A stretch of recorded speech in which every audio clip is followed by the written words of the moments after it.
A sweet, adorable man.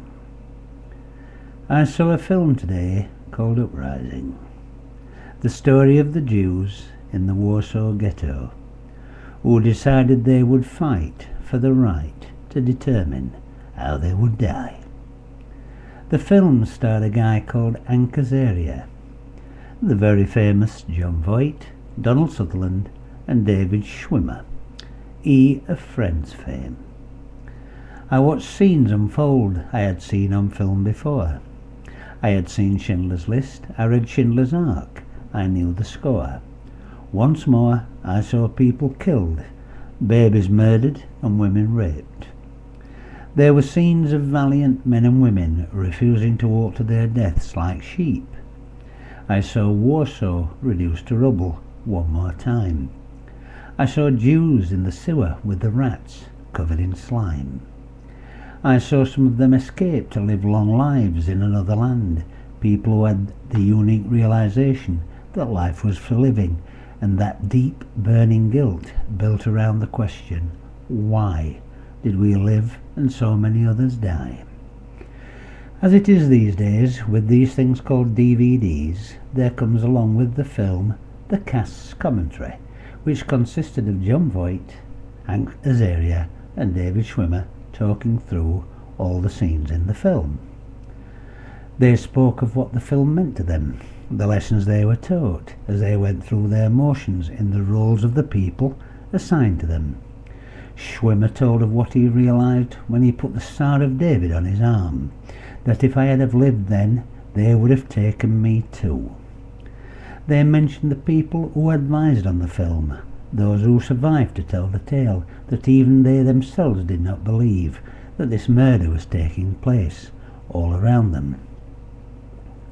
Another actor said to the director of the film, "Do you think this could happen again?"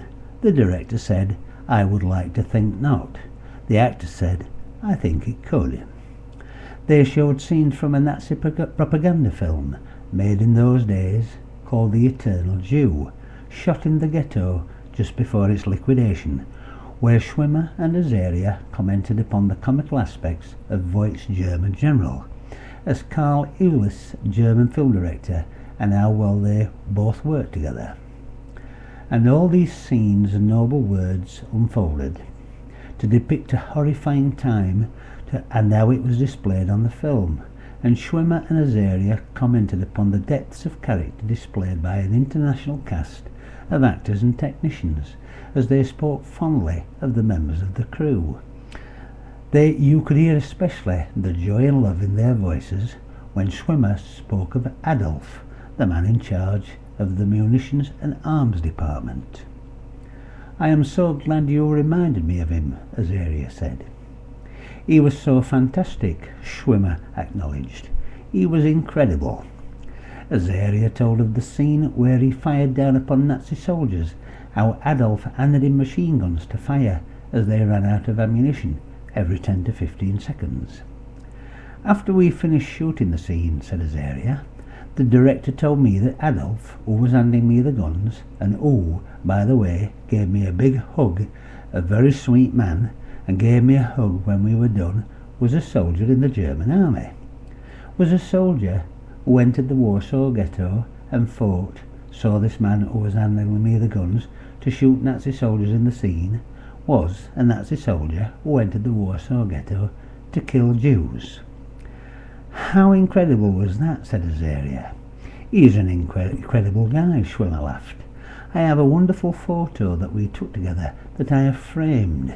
I really adored him. When they asked him if he thought it was odd that he was called Adolf, they mimicked his voice, saying gruffly and slightly too tonic, 'No, why?' They decided that his was probably a popular name in his youth, and that it wasn't any more than they guessed. And he was a wonderful, wonderful guy," said Schwimmer. "He was a great guy," said Azaria. "He is a great guy, yes," said Schwimmer, with that famous nervous laugh of his. The film and the commentary continued to unfold, depicting Nazi soldiers reducing Warsaw to rubble, men with flamethrowers melting Jewish subhumans, pumping poison gas into sewers. They spoke of the claustrophobia of life underground. They showed graphic pictures of the slaughter of women and children, of how many times a Nazi soldier could shoot someone as they fell from a window before they hit the ground, and I began to wonder how many Jews Adolf might have killed. Was he the man with the flamethrower in his hands? Was he the one who bayoneted the Jew while he played a waltz on his violin, in the hope he would not become just another victim? Could he have been the one who made the orphan children get on the train to Treblinka? I kept asking myself which one of them he could have been. I reran this commentary over and over again, and something kept gnawing at my brain, something that I wanted explained.